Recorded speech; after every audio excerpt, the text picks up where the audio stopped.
Meus irmãos, a paz do Senhor. Para mim é um grande prazer estar aqui mais uma vez junto com os irmãos. A nossa finalidade aqui é compartilhar um pouco da palavra do Senhor nosso Deus, e nessa sequência estamos aqui estudando a primeira carta do tão amado apóstolo Pedro.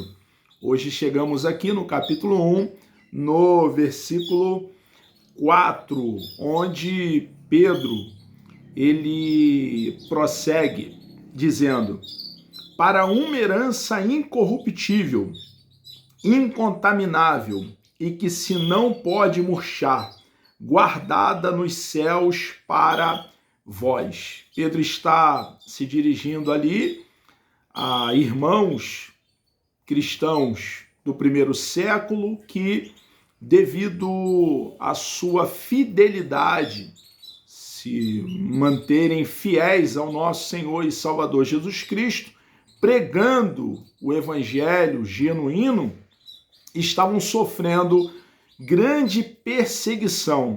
Haviam deixado seus bens materiais, os seus familiares, e estavam dispersos no Ponto, na Galácia, Capadócia, Ásia e Bitínia, aquela região ali da Ásia Menor, atual Turquia. Pedro, então, faz os cristãos ali do primeiro século lembrar de que a herança deles é uma herança em que o ladrão não rouba, a traça não pode corroer, porque é uma herança espiritual. Nós precisamos entender que é bem verdade que o nosso Deus, ele nos ajuda em toda a área da nossa vida. Ele nos abençoa em tudo que fazemos, contamos com um Deus provedor, supridor. O mesmo Deus que foi com Israel quando eles estavam ali naquela região inóspita, no deserto, e água jorrou da rocha, ele enviou maná por 40 anos do céu para alimentá-los. As vestes deles não se rompiam, as suas alparcas, sandálias não gastavam, os seus pés não inchavam. Deus enviou cordonize para alimentá-los com carne. Deus os guiou durante o dia, uma coluna de nuvem, a mesma coluna de nuvem, à noite era uma coluna de fogo. Deus estava ali presente com o seu povo, os descendentes de Abraão, Isaque e Jacó. Nós podemos contar com ele. Ele não mudou, ele é o mesmo. Deus, Criador dos céus, da terra e do mar. Quando cremos em Cristo de todo o coração, nos tornamos filhos de Deus. Mas quantas vezes, irmãos, passamos por dificuldade? Algumas vezes estamos no epicentro do problema. Os vales de lágrimas, o qual muitas das vezes nós nos encontramos. O caminho é betumado por espinho, tem leões, tem urso, tem gigantes. Nós precisamos, irmãos, então, manter a nossa fé viva no nosso Deus. O nosso Deus é a nossa herança, a nossa porção, o nosso quinhão, o nosso galardão. E aqui no planeta Terra estamos como peregrino, forasteiro em uma viagem. Enquanto estivermos aqui, é bem verdade que precisamos, como cidadão também aqui dessa terra, trabalhar, estudar, pagar os tributos que nos cabe, mas não podemos, irmãos, estar tão contaminado com essa terra a ponto de esquecermos do céu. do arrebatamento, da ressurreição daqueles que dormem no Senhor. É claro que esse dormir no Senhor, eu não estou aqui falando do sono da alma, que é uma doutrina que a Bíblia não nos ensina. Estou falando dormir no Senhor no sentido de um descanso consciente com o Senhor. Não podemos, irmãos, esquecer do escopo primário, que é estar com o nosso Deus de uma forma plena. É bem verdade que desfrutamos do nosso Deus aqui, agora, andamos com Ele, desfrutamos de intimidade, relacionamento, comunhão, mas precisamos ter bem vivo em nosso coração a esperança da cidade eterna, do céu, onde estaremos ali para todo sempre com o Deus que nos resgatou, nos redimiu, nos arrancou do mercado de escravo, o qual nós nos encontrávamos. O Deus que proveu vida eterna através de nosso Senhor e Salvador Jesus Cristo. Quando cremos em Cristo de todo o coração, a justiça de Cristo nos foi imputada e desfrutamos então de paz com Deus. Pedro então ele traz essa mensagem de consolo, de conforto, uma mensagem de refrigério e encorajamento para os nossos irmãos ali em época muito remota, nos primórdios, no primeiro século, e para nós hoje, a despeito do contexto qual estejamos inseridos, a despeito do cenário, mesmo que seja um cenário inóspito, de grande luta, dificuldade e perseguição. Irmãos, existe uma terra espiritual, um lugar reservado, preparado para aqueles que creem em Jesus de todo o coração. Pedro, então, ele deixa bem claro essa verdade para os nossos irmãos ali no primeiro século e para nós hoje, igreja, no contexto atual. Para uma herança incorruptível, incontaminável e que se não pode murchar, guardada nos céus para vós, para nós que nascemos de novo, para nós que cremos em Cristo de todo o coração, para nós que fomos alcançados pela graça de Deus mediante a fé.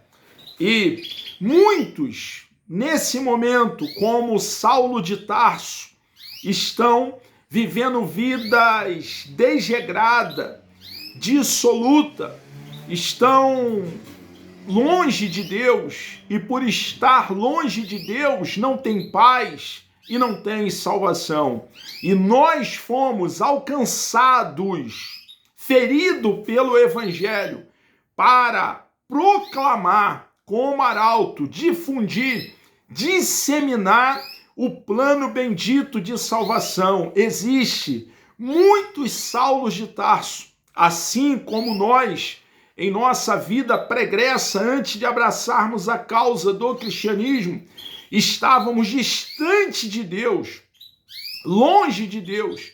Muitos ainda estão lá fora e nós aqui estamos como instrumento, como um canal, um vaso de barro, para, através da mensagem que dá vida a mortos, anunciar que salvação, vida eterna é possível somente na pessoa bendita de nosso Senhor e Salvador Jesus Cristo. Pedro, então, aqui, com essa mensagem de refrigério, consolo, essa mensagem de encorajamento.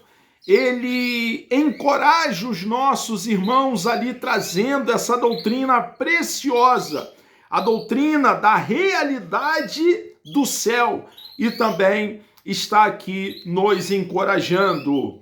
Bendito seja o Deus e Pai de nosso Senhor Jesus Cristo, que segundo a sua grande misericórdia, o seu grande amor, a sua grande bondade, a sua grande compaixão, nos gerou de novo para uma viva esperança.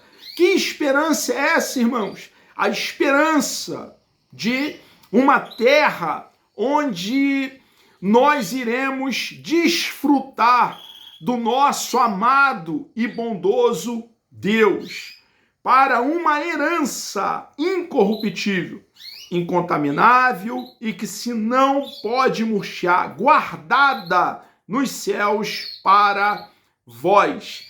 Pedro ainda prossegue a partir do versículo 5, que mediante a fé estáis guardados na virtude de Deus, para a salvação já preste para se revelar no último tempo. Pedro esperava o arrebatamento da igreja para os seus dias.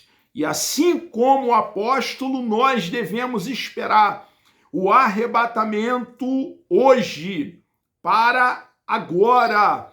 Não sabemos o dia nem a hora, mas cabe a nós andarmos acautelado, com prudência, arraigado e fundamentado no nosso Senhor e Salvador Jesus Cristo, para, nesse grande dia, estarmos para sempre com o nosso bondoso e amado Deus, em que vós grandemente vos alegrais, ainda que agora importa, sendo necessário que estejais por um pouco contristado com várias provações. Eles estavam ali passando por muitas lutas, muitas dificuldades, mas toda essa luta que os nossos irmãos estavam ali vivenciando no primeiro século tinha a finalidade de forjá-los, prepará-los, amadurecê-los, para que eles então se desenvolvessem. Conosco não é diferente, irmãos. Toda a nossa luta, dificuldade, é bem verdade que o nosso Deus tem nos ajudado. Temos muito mais do que merecemos. Mas quantas vezes passamos pelo vale da sombra da morte? Irmãos, a finalidade da provação é o nosso amadurecimento, o nosso desenvolvimento, para que possamos crescer em Deus, ter uma fé robusta, uma fé de melhor qualidade. Pedro prossegue a partir do versículo 7, dizendo: para que a prova da vossa fé, muito mais preciosa do que o ouro que perece e é provado pelo fogo, se ache em louvor e honra e glória na revelação de Jesus Cristo. Quando passamos pela prova e somos aprovados, é motivo de grande satisfação, de grande regozijo, é uma honra, é um louvor nós passarmos pela provação e, ao contrário de reclamar em voz baixa, murmurar, engrandecer o nosso Deus, trazer em nosso coração ações de graça ao nosso Deus. Essa deve ser a postura de um cristão maduro, ao qual não o havendo visto a mais. Ao contrário do apóstolo Pedro, alguns daqueles irmãos não viram, não foram testemunho ocular dos acontecimentos e não viram o nosso Senhor e Salvador Jesus Cristo. Pedro viu, esteve ali, comeu junto, viveu por 3 anos a 3 anos e meio junto com o nosso Senhor. Mas esses irmãos que não tiveram esse privilégio, assim como nós, foram bem-aventurados, afortunados, felizes, porque com o coração cheio de fé, cremos, eles e nós, no que Deus preparou para nós. E é essa fé, essa convicção, irmãos, que nos dá grande esperança, ao qual não o havendo visto a mais, no qual não o vendo agora, mas crendo, vos alegrais com gozo inefável e glorioso, alcançando o fim da vossa fé, a salvação da alma. Irmãos, essa verdade da salvação da nossa alma, de uma cidade onde o ladrão não rouba, onde a traça não rói, onde está tudo preparado, deve ser a nossa motivação diária. O céu aguarda todos aqueles que permanecerem em Cristo até o término da sua carreira. Amados, chegamos aqui ao término dessa exposição. Deus me dando vida até lá, querendo o nosso amado e bondoso Deus, no próximo encontro falaremos então a partir do versículo 10. Que Deus vos abençoe, desejo que Deus te dê um dia muito produtivo e é um prazer sempre estarmos aqui juntos. Vamos orar? Deus amado, louvamos o teu nome, engrandecemos a tua pessoa bendita. Muito obrigado, ó Pai, por mais essa oportunidade que o Senhor nos concede, estarmos aqui compartilhando um pouco da tua bendita e preciosa palavra. Meu Deus, somos completamente, totalmente dependente do Senhor. Sem o Senhor não conseguimos dar um passo. Unge o nosso cérebro para que possamos entender, compreender a tua palavra. Entrego a minha vida e a vida dos teus filhos nas tuas mãos. Todos aqueles que estarão participando desse estudo. Na carta do tão amado apóstolo Pedro, teu filho. Entregamos nossas vidas ao Senhor, Pai. Nos dê um dia produtivo, abençoado, na tua presença. É a nossa oração, em nome de Jesus.